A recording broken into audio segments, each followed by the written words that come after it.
we are ready to go. Hi, I am Maris. I wanted to do a little video about books that I've read in the last year and very short review. I'm lying when I say they're short. They're short-ish if you speak a lot like me. Bye. And my rating and whether I recommend it or not. So, let's start with The Lie Between Worlds by Laura E. Weymouth. I'm not really sure how to pronounce it. I give these a 4 stars out of 5 because I felt like it was incredibly well written. It's a story about a girl and her siblings. She has a big sister and a big brother. They are in London during the World War II sort of like attack that London was having. There was a lot of explosions, bombs, etc. People were like seeking shelter. One night when the attack starts, they go to hide in the shelter, and as they do that, they are transported to a land of fantasy where a stag finds them, shows them around their land, explains that they are also in war, and the siblings, these 3 siblings, they stay in this land for many years. I think it's either 7 or 9 years. And then one day, they are pulled back into the reality to the exact same second when they left. So they are back in that shelter, they're back as children, and the big sister and the big brother, they kind of like, they kind of closed up chapter and move on with their lives, but the younger sister, she is unable to. She'd found that this fantastic place was probably the home that she always wanted and looked for, and suddenly the world where she came back to just wasn't fulfilling her anymore. And also she felt really strange going back to the body of, like, I think she was an 11-year-old when she reached adulthood in this other place, and suddenly she like doesn't recognize her own body. Definitely trigger warning for body dysmorphia, dysphoria, self-harm, etc. It's so beautiful. I just felt like, as I usually feel, the ending didn't fully add up to how wonderful the story had been. It's still a fantastic book. That is why I'm giving it a 4 out of 5 stars, but definitely read it. I suggest that you are in quite a good place in your life when you do it, because if you're down in the slums, then this is definitely not gonna perk anything up for you. So we go on. The Strangers Next Door. This was a thriller by Southward. I think I gave this at the time maybe like a 1 star or like a 2 star out of 5, and it has nothing to do with the writing skills per se of the author. In terms of the book made sense, it wasn't badly written, and this happens a lot sometimes with, I feel like, male writers, that the guy in this book was very well written, but the woman just didn't really, it just didn't feel real. It didn't make sense why she would do the thing she did, why she would think the way she did. So this book is about a couple with a young daughter, I believe. They move into like a smaller city within the UK. They used to live like in London, and now they move towards like something smaller. You can tell because the book is written like 1 chapter is from the POV of the wife, and 1 chapter is from the POV of the husband. And you can tell in the beginning that things aren't great in this marriage. Yeah, they've obviously, something happened. There is a reason as to why they left London, and it's nothing good. but it's not very well discussed, and you don't know what it is, which I guess is part of the thriller. Is like, did he not, etc. And the thing is that they have a neighbor, which is like this older lady with a teenage daughter, and the teenage daughter seems to be mysteriously ill by a disease that is not explained by the mother at any point. And, you know, this old lady and the wife in the marriage like began to harbor a little bit of a friendship. They began like growing close and closer every day, and, you know, things happen. I felt like it was, the ending came around and it was very much what I thought it would be. I really don't recommend it, but there is a lot of people online that seems to have really enjoyed it, so, you know, pinch of salt, I guess. Okay, another book I read was Johanna Lindsey's Untitled Forever. This was my first Johanna Lindsey book that I read. Ooh, look how it shines, the golden. It has an incredible step back. So I don't know if you can see it with this light, but there we go. It's just really beautiful, and, you know, the sword and the naked man there makes sense. So funny enough, I read this book, I think I gave it like a 3 stars out of 5 when I read it, because I quite enjoyed it. I thought it was well written. Again, the main character was a little bit annoying but likable. It was very much like a lot of these romantic novels, just like very, I'm not like other girls type of girl, woman in this case. So it felt a little bit forced, like, oh, I'm a bit of a nerd, I'm not like other women my age, I spend my free time doing research and like buying antiques online, and it's like, I'm pretty sure a lot of people do that. But if we let that go, the book was kind of interesting. It's about I think she has like a PhD in history. She's some sort of professor, or, you know, she does research, a researcher maybe. And she is obsessed with this antique that she found, and she finally bought it. It was a 2,000 years later. sword, and once she received this word, she realizes that this word is enchanted or cursed, however you want to call it, and basically this Viking appears in her. A Viking, is it? I guess they call him a handsome barbarian here. Thorn, that's his name. So I guess a Viking? Anyway, so he appears and he's like, I have been doomed to, you know, serve whoever owns this world for the rest of eternity. So, you know, here I am. And she also realizes that with this word, she and Thorn can travel through time and space. But every time that they go to the past and something changes, history changes. So it's one of those stories where, like, you know, like in The Simpsons. Don't panic. Remember the advice your father gave you on your wedding day. If you ever travel back in time, don't step on anything. It's like Homer goes to the past and he kills a mosquito and everything changes. So it's a little bit like that. There's a lot of romance. If you are into the whole like Viking man, like very sort of like northern, muscular, savage barbarian, like they said here, I think you're gonna enjoy it. There is a lot of banter.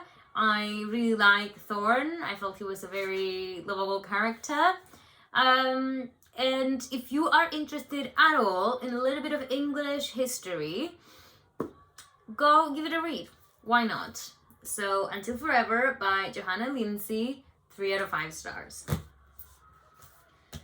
Okay, so then I was like, Johanna Lindsey, I quite like him. Let me read something else about her. And so I picked up this book called Say You Love Me, which was already a bit of a different story because this was based in just whenever it was written, in the 90s.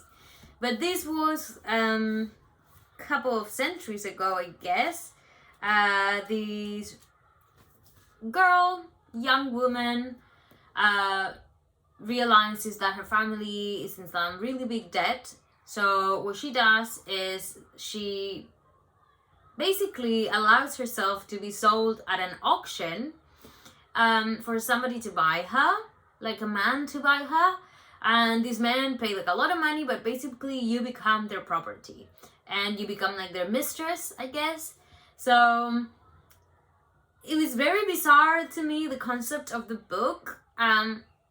And I thought, okay, being so bizarre, maybe, the romance is going to be quite interesting, like a contracted love type of thing. So far, I think I read like half of it. Yes, literally half of it. I was in chapter 24, literally there, halfway through, and I was like, I can't do this anymore.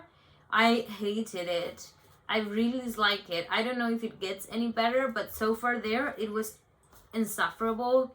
I really dislike the main character. Oh my goodness.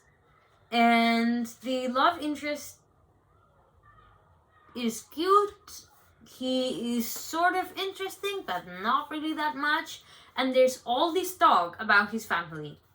And then I realized it says a Mallory novel. So I guess this is like a book in like a bigger series about like, I don't know, a big family and everybody has their drama. There's all these guys who, some became fathers, some got married, some are still living the bachelor lifestyle. But to me it was like, I don't care. I'm reading this book. I'm not reading the entire series. So why are they everybody talking about all this family drama that, like, if you haven't read all the books, you don't understand. And they kind of try to make you understand by giving you these big chunks of explanation. And I'm like, is it really affecting this storyline? No. Then I don't want it. Thank you. So I'll give this book, luckily, a 2-star. More likely a 1-star out of 5.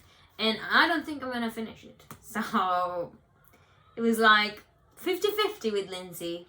50-50 would be The Place We Met by Isabel Broom. I got this as a gift. There's all these annotations and I'm gonna explain what they are. Because I'm such a... I really am. When it comes to these things, oh my god, you need to like look at my cat. Look at my cat. Look at it.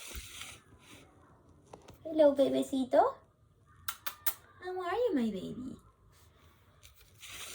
Anyway, so there's 2 little pink tabs, and then the rest are yellow. You see how many they are? So the 2 pink tabs, I use them for marking when I feel like I have guessed what the book is gonna end or I have an idea of what the plot line is gonna be in the future. So this time, the first time that I realized what the ending was gonna be was 57. Page 57, I was like, I already know where this is going. And then yellow tabs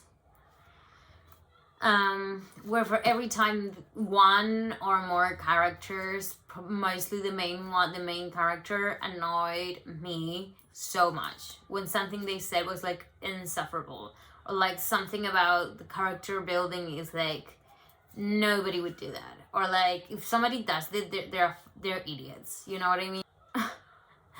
I think I gave this maybe like a 2 or 3 stars out of 5. Because it's all happening in Lago di Como, Lake Como in Italy, so it's really beautiful descriptions of what everything looks like. So if you're looking for like a bit of an escapist read, you're looking for something that is slightly romantic, with beautiful views and beautiful descriptions of things and exotic men that speak to you with an accent, then give it a go. It's not a long read either, so I think this is the first book that I read on Isabel Bloom, but it's not the first book that I read of its kind. And I guess it was probably better than other ones, but still didn't impress me much. So, Place We Met, 2 or 3 stars. 2.5. I can do half, right? 2.5 stars out of 5. Okay. Now to a book that I'm gonna give this a 5 out of 5. And if I could give it a 10 out of 5, I would. Because this is what a very well written book is. Even though I have some criticisms with the end, because I was like, it was so frustrating that a book was so beautifully written, and then the ending just like felt a little bit short to such a wonderful book. So this I read in Spanish, but the original title is The Pineapple Girls Are Gone by Felicity McLean. Wow, it's hard to start. I would say it reminded me a lot to The Virgin Suicides. If you mix that with To Kill a Mockingbird. And why do I say this? Because the plot has nothing to do with To Kill a Mockingbird. But the narrator, it's this sort of like soft, endearing voice that is telling you about what her childhood was. It really, really resonated with me, and it made me think of Harper Lee. How well she just like grabs these view that we have of children, of the world, and like tells everything, like the things that you pay attention to, or the conversations that you have with kids that are your age, is very real. It feels it doesn't feel fake. It doesn't feel like the characters are having conversations that they wouldn't be having at that age. It doesn't feel like they're doing things that they wouldn't have done at that age. And also, why do I bring up the Virgin Suicides? Because it talks about girlhood and how we are shaped by the friendships, the female friendships that we have as children, how they affect us so much throughout our lives. Okay, so the book is about 2 sisters in Australia. It starts in the present time. One of them goes back home. I believe she goes back home because she's ill. She goes back home, she's with her sister, and they both kind of start reminiscing and remembering about their childhood. And they remember these 3 sisters that used to be their neighbors and they used to go to school with, and how one day they all went missing and they only found one of them. It gives me chills to like just tell you what this book is about, because of how much it affected me, even though these characters aren't real. Because everything that happens, the stuff that is said and the stuff that unfortunately isn't said, but you will likely assume, and I think that's what the author wants you to assume.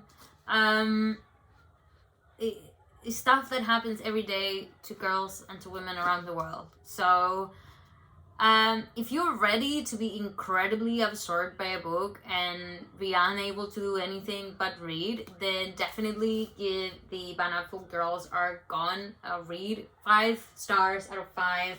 1,000,000 stars out of 5. 2 other books that I read. I wanted to start these a little bit of like a fantasy series, and I thought I'm gonna go for the Mortal Instruments, because it felt like it was quite light compared to perhaps other fantasy books. I thought the world building of them wouldn't be as massive and intense as other books, so I said, why no?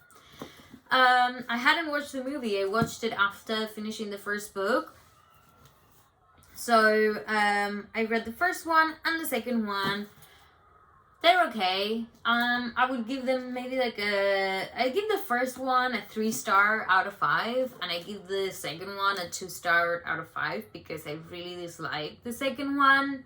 It's just like all these like tiring drama about the main character feeling like she has a crush on somebody that she isn't supposed to be having a crush on, and it just like she just comes across as like really oblivious, self-centered. In fact, all of these are like moments in which Clary's character pisses me off.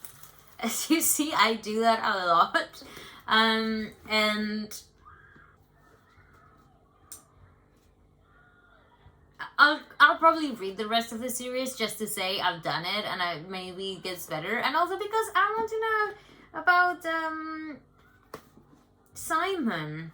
I think his story and him becoming some creature of the night was actually quite interesting, and I kind of want to know more about that. Anyway, those are there.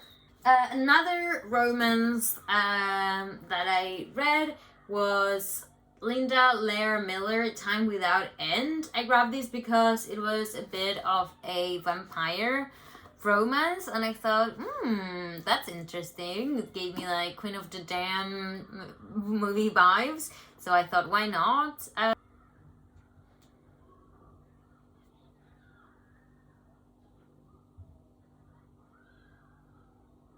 Okay, so I think that's my cat, Lucifer. Lucifer wants to be a part of the video. He's the cutest. I'm just so fucking in love with my cat. I can't even. He's so soft. Look how soft. He's curling up. He's curling up in between me and the books. I'm dying. Sniff, sniff. Oh my goodness, I love you so much. I love you. Okay, so Time Without End. I think I gave this like a 3.5, maybe 4 stars. It's not like, oh my god, this book changed my life, but it's well written. I like the plot line. I found it interesting, and I thoroughly enjoyed it. I was reading on holidays. There wasn't anything really bad to say about this. It talks about a vampire called Valerian. He nowadays works as a magician in Vegas. Well, yeah, modern day illusionist in Las Vegas. He does that, and basically he has the one true love of his life, who reappears in every lifetime as a different person, and every time he loses them, you know. So he's vowed to find it in this lifetime, and this time not lose her. And something happens. You'll have to read it and see. So Time Without End, Linda Lyle Miller. Give it a go. I liked it. Hi, my baby. My beautiful boy. This a little bit so that you can get more of my cat, because, you know, he's fucking adorable. Another book I read was Once Upon a Broken Heart. I already talked about this book in one of my videos, so I'm not really gonna say anything. I think I gave these as well like a 3.5, maybe 4 stars, because it was very enjoyable, and because I wouldn't, at the time when I finished reading, I definitely wanted to read the second book. Now I'm like, I kind of forgotten it and I didn't like it enough to reread it, so maybe I'll read the second book. I don't know, but it's not like, oh my god, I can't wait. It's coming out in September, so in another 9 months, this is ridiculous, in another 9 months I'm gonna be like, fuck this, right?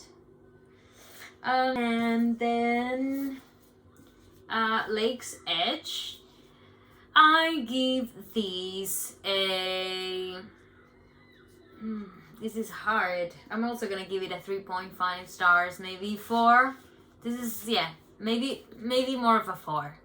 There were a lot of things I didn't like about the way that the characters are crafted. They were a little bit two-dimensional. there was nothing about them that felt very real.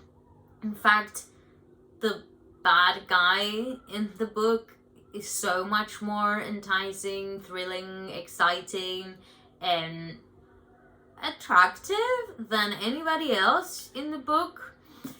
And also another thing that I didn't like was that it had a very self-sacrificing main character, and I'm not a huge fan of these martyr type main characters. Other than that, it's a gothic / dark romance novel, and the language used, how she writes, how the author writes, Linda Clipstone, it's honestly so gorgeous.